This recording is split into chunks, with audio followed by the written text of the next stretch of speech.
नमस्कार। प्रादेशिक समाचार के साथ मैं शीला कुमारी। पहले मुख्य समाचार। प्रधानमंत्री नरेंद्र मोदी आज शाम 6 बजे वीडियो कॉन्फ्रेंसिंग के जरिए कोरोना वैक्सीन निर्माताओं के साथ करेंगे बैठक। राज्य में कोरोना के बढ़ते मामलों को देखते हुए विभिन्न राजनीतिक दलों के प्रतिनिधियों ने मुख्यमंत्री से लॉकडाउन लगाने की मांग की। लॉकडाउन को लेकर उच्च स्तरीय बैठक जारी। राज्य में पिछले 24 घंटों के दौरान 1777 कोरोना के मरीज हुए स्वस्थ। Recovery rate 80.87%। और आईपीएल क्रिकेट में आज दिल्ली कैपिटल्स का सामना मुंबई इंडियंस से होगा। ये मैच शाम 7:30 बजे से खेला जाएगा। अब समाचार विस्तार से। कोविड मरीजों की संख्या फिर से बढ़ रही है, इसलिए सभी श्रोताओं से अपील है कि कोई भी कोताही ना बरते। सभी सुरक्षा उपायों का पालन करें और 45 वर्ष से ऊपर के सभी लोग बेहिचक टीका लगवाएं। सुरक्षित रहें और 3 आसान उपायों का पालन करें। मास्क पहनें, 2 गज की दूरी है जरूरी, सुरक्षित दूरी बनाए रखें, हाथ और मुंह साफ रखें। प्रधानमंत्री नरेंद्र मोदी आज शाम 6 बजे वीडियो कॉन्फ्रेंस के जरिए कोरोना वैक्सीन निर्माताओं के साथ बैठक करेंगे। चिकित्सकों और औषधि कंपनियों के साथ कल बैठक के बाद ये प्रधानमंत्री मोदी की विशेष समूहों के साथ तीसरी बैठक होगी। प्रधानमंत्री नरेंद्र मोदी ने द्वितीय और तृतीय श्रेणी के शहरों में संसाधनों को उन्नत बनाने के प्रयास तेज करने की अपील की है, क्योंकि इन क्षेत्रों में कोविड महामारी तेजी से फैल रही है। प्रधानमंत्री ने डॉक्टरों से आग्रह किया है कि वे इन शहरों में काम कर रहे अपने सहयोगियों से संपर्क बनाए रखें और उन्हें ऑनलाइन परामर्श दें, ताकि सभी नियमों का सही ढंग से पालन किया जा सके। प्रधानमंत्री ने कोविड महामारी के मुद्दे और टीकाकरण अभियान की प्रगति के बारे में देश भर के प्रमुख डॉक्टरों से वर्चुअल माध्यम से बातचीत की। उन्होंने डॉक्टरों से आग्रह किया कि कोविड उपचार और रोकथाम से संबंधित कई भ्रांतियों और अफवाहों के बारे में लोगों को जागरूक किया जाए। श्री मोदी ने कहा कि ये बहुत महत्वपूर्ण है कि इस मुश्किल समय में लोग घबराहट के शिकार न हों। प्रधानमंत्री ने कहा कि इसके लिए समुचित उपचार के साथ अस्पतालों में भर्ती मरीजों की काउंसलिंग पर भी ध्यान दिया जाना चाहिए। उन्होंने डॉक्टरों को आपात स्थिति के मामले में अन्य बीमारियों के उपचार के लिए टेलीमेडिसिन का उपयोग करने के लिए भी प्रोत्साहित किया। राज्य में कोरोना के बढ़ते मामलों को देखते हुए विभिन्न राजनीतिक दलों के प्रतिनिधियों ने मुख्यमंत्री से लॉकडाउन लगाने की मांग की है। झारखंड मुक्ति मोर्चा के केंद्रीय महासचिव सुप्रियो भट्टाचार्य ने मुख्यमंत्री से कोरोना संक्रमण की चेन तोड़ने के लिए लॉकडाउन करने की मांग की है। वहीं राजद विधायक और श्रम मंत्री सत्यानंद भोक्ता ने भी लॉकडाउन लगाने पर सहमति जताई है। वहीं आज सुबह मुख्यमंत्री कोरोना से बचाव की तैयारियों और लॉकडाउन लगाने को लेकर उच्च स्तरीय बैठक कर रहे हैं। इससे पूर्व कोरोना संक्रमण और चौतरफा दबाव के बीच लॉकडाउन की पाबंदियों को लेकर सरकार के स्तर पर कल पूरे दिन गहन मंथन किया गया। इधर राज्य में बढ़ते कोरोना मामलों को लेकर भाजपा, झारखंड मुक्ति मोर्चा, कांग्रेस और राष्ट्रीय जनता दल ने भी संपूर्ण लॉकडाउन लगाने की मांग मुख्यमंत्री से की है। इधर राज्य में कोरोना के अधिक से अधिक संक्रमित मरीजों की पहचान के लिए 22 अप्रैल को विशेष जांच अभियान चलाया जाएगा। इस अभियान में संभावित मरीजों की रैपिड एंटीजन टेस्ट से कोरोना की जांच की जाएगी। पलामू में कोरोना के मरीजों को बेहतर स्वास्थ्य सुविधा मुहैया कराने के लिए प्रशासन ने पहल की है और जानकारी दे रहे हैं हमारे संवाददाता। कोरोना के बढ़ते प्रसार को देखते हुए स्वास्थ्य महकमे ने संक्रमित मरीजों को बेहतर स्वास्थ्य सुविधा देने की दिशा में पहल शुरू कर दी है। विभाग द्वारा पलामू जिले के डाल्टनगंज स्थित मेदिनी राय मेडिकल कॉलेज एंड अस्पताल में ऑक्सीजन बेडों की संख्या में बढ़ोतरी की गई है। अस्पताल अधीक्षक डॉक्टर के.एन. सिंह बताते हैं कि एमएमसीएच में मेडिकेटेड कोविड अस्पताल में कुल 33 बेड हैं, जिसमें 18 वेंटिलेटर हैं। शेष 15 बेड ऑक्सीजन की सुविधा के साथ हैं। जीएनएम कॉलेज में 100 बेड का डेडिकेटेड कोविड हेल्थ सेंटर संचालित है। उन्होंने कहा कि इससे पूर्व भी 60 बेडों पर ही ऑक्सीजन की सुविधा उपलब्ध थी। उन्होंने कहा कि लोग पैनिक न हो, लेकिन वो कोविड गाइडलाइन का पालन करें, बिना मास्क पहने सड़कों पर न निकलें। जसप्रीत सिंह, आकाशवाणी समाचार, पलामू। रांची नगर निगम की ओर से नागरिक सुविधा मद से 1000 ऑक्सीजन सिलेंडर खरीदी जाएगी। कल हुए रांची नगर निगम की वर्चुअल बैठक में ये निर्णय लिया गया। इधर रांची में कोरोना के मरीजों के इलाज के लिए सदर अस्पताल में ऑक्सीजन सपोर्टेड 300 बेड की व्यवस्था की जा रही है। साथ ही वार्ड के एक फ्लोर पर 2 डॉक्टर और 1 मजिस्ट्रेट की नियुक्ति की जाएगी। रांची स्थित रिम्स में भी कोरोना के मरीजों के इलाज के लिए सुपर स्पेशलिटी विंग को खाली कराया जा रहा है। विंग के कार्डियोलॉजी विभाग, यूरोलॉजी विभाग और सीटीवीएस विभाग को दूसरे विभाग में शिफ्ट किया गया है ताकि यहां कोविड के मरीजों का इलाज किया जा सके। केंद्रीय मंत्री अर्जुन मुंडा ने सांसद निधि से खूंटी में ऑक्सीजन प्लांट लगाने के लिए 50 लाख रुपए दिए हैं। मंत्री ने खूंटी उपायुक्त शशि रंजन को इस संबंध में पत्र जारी कर दिया है। जैसा कि आपको मालूम हो कि श्री मुंडा खुद कोरोना संक्रमण से ग्रस्त हैं। वहीं रांची विधायक सीपी सिंह ने ऑक्सीजन और रेमडेसिविर इंजेक्शन की खरीद के लिए विधायक निधि से 20 लाख रुपए दिए हैं। भारतीय रेलवे कोविड-19 की रोकथाम के लिए ऑक्सीजन एक्सप्रेस रेलगाड़ियां चलाने के लिए पूरी तरह तैयार है। मुंबई मंडल ने फ्लैट वैगन से टैंकरों को लादने और उतारने की सुविधा के लिए कलम्बोली मालयार्ड पर रैंप का निर्माण किया है। कलम्बोली मालयार्ड से कल शाम विशाखापत्तनम इस्पात संयंत्र के लिए 7 खाली टैंकरों के साथ रोरो सेवा को भेजा गया। रेलवे ने पिछले साल लॉकडाउन के दौरान भी आवश्यक वस्तुओं की आपूर्ति की थी और इस श्रृंखला को बनाए रखा था। रेलवे आपात स्थिति में देश की सेवा में तत्पर है। विभिन्न राज्यों द्वारा ऑक्सीजन की आपूर्ति के अनुरोध पर रेलवे ने लिक्विड ऑक्सीजन की आपूर्ति की संभावनाएं तलाशी और इसके लिए प्रायोगिक परीक्षण किए हैं। झारखंड उच्च न्यायालय ने राज्य में कोरोना संक्रमितों को जरूरी दवाएं और ऑक्सीजन उपलब्ध नहीं होने पर नाराजगी जताई है। Chief justice doctor Ravi Ranjan और जस्टिस सुजीत नारायण प्रसाद की अदालत ने मुख्य सचिव से जरूरी दवाएं समय पर उपलब्ध कराने को कहा है।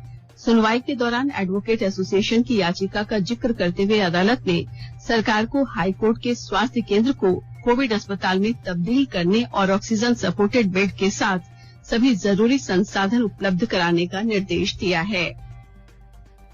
आकाशवाणी के ताजा तरीन समाचारों के लिए आप हमारी वेबसाइट newsonair.com पर लॉग ऑन कर सकते हैं।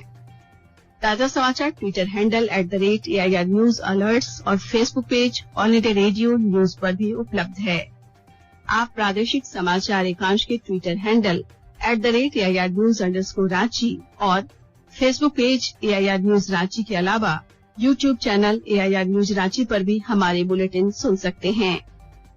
प्रादेशिक समाचार आप आकाशवाणी रांची से सुन रहे हैं और अब पेश है कोरोना से बचाव के कुछ संदेश। कोविड-19 से बचाव और सुरक्षित रहने के 3 उपाय। मास्क लगाएं, 2 गज दूरी है जरूरी, सुरक्षित दूरी रखें, हाथ और मुंह साफ रखें।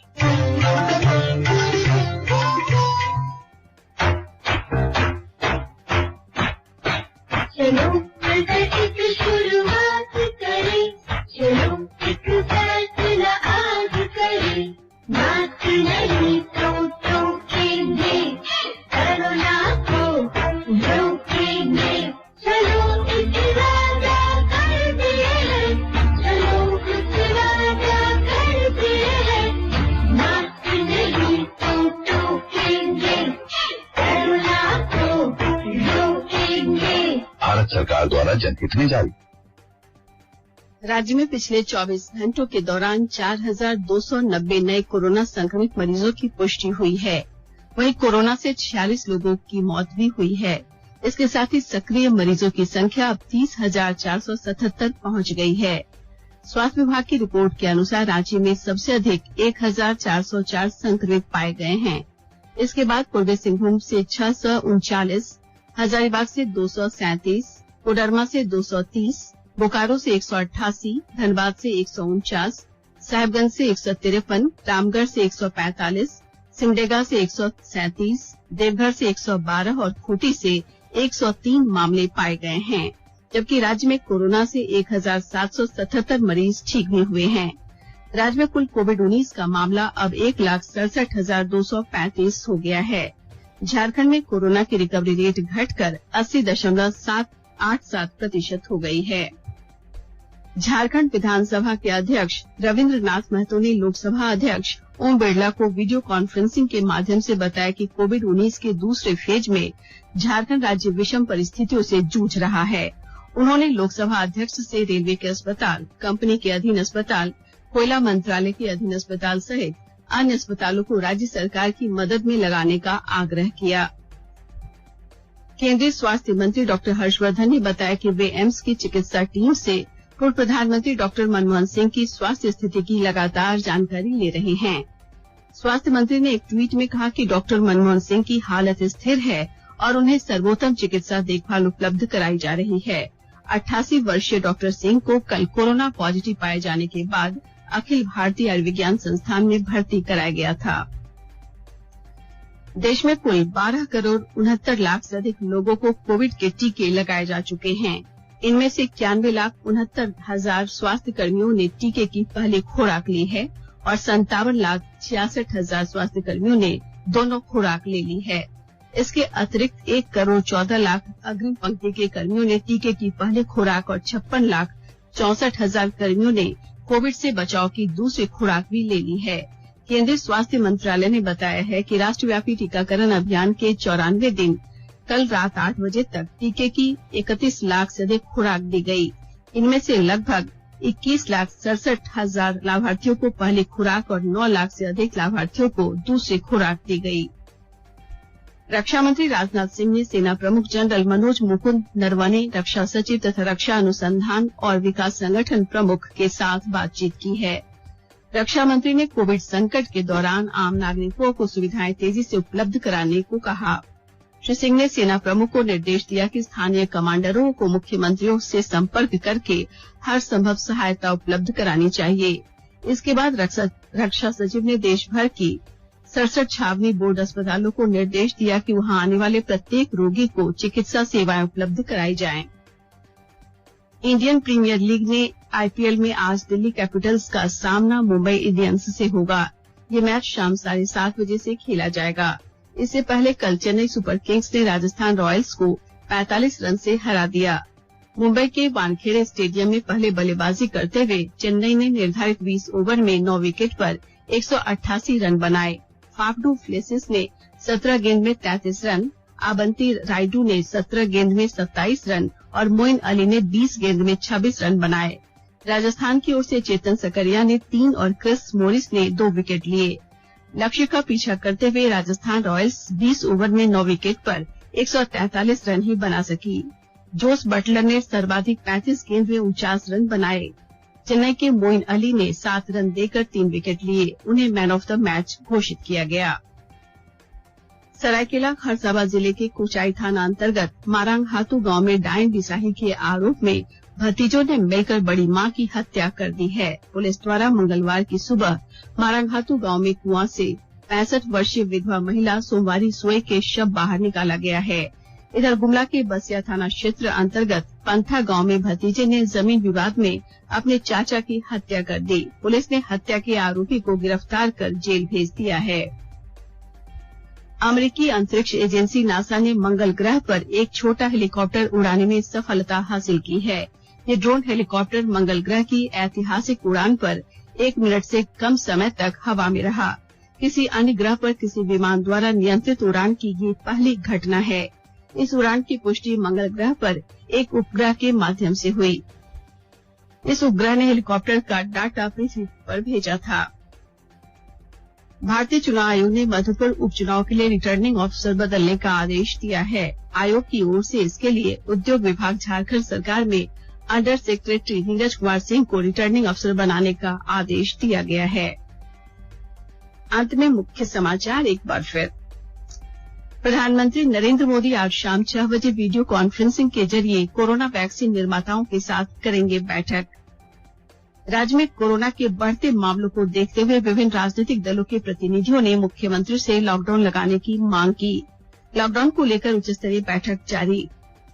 राज्य में पिछले 24 घंटों के दौरान 1777 कोरोना के मरीज हुए स्वस्थ। Recovery rate 80.87%। और आईपीएल क्रिकेट में आज दिल्ली कैपिटल्स का सामना मुंबई इंडियंस से होगा। ये मैच शाम 7:30 बजे से खेला जाएगा। इसके साथ ही आकाशवाणी रांची से प्रादेशिक समाचार का ये बुलेटिन समाप्त हुआ। नमस्कार। रहिए, सुरक्षित रहिए और सुनते रहिए आकाशवाणी।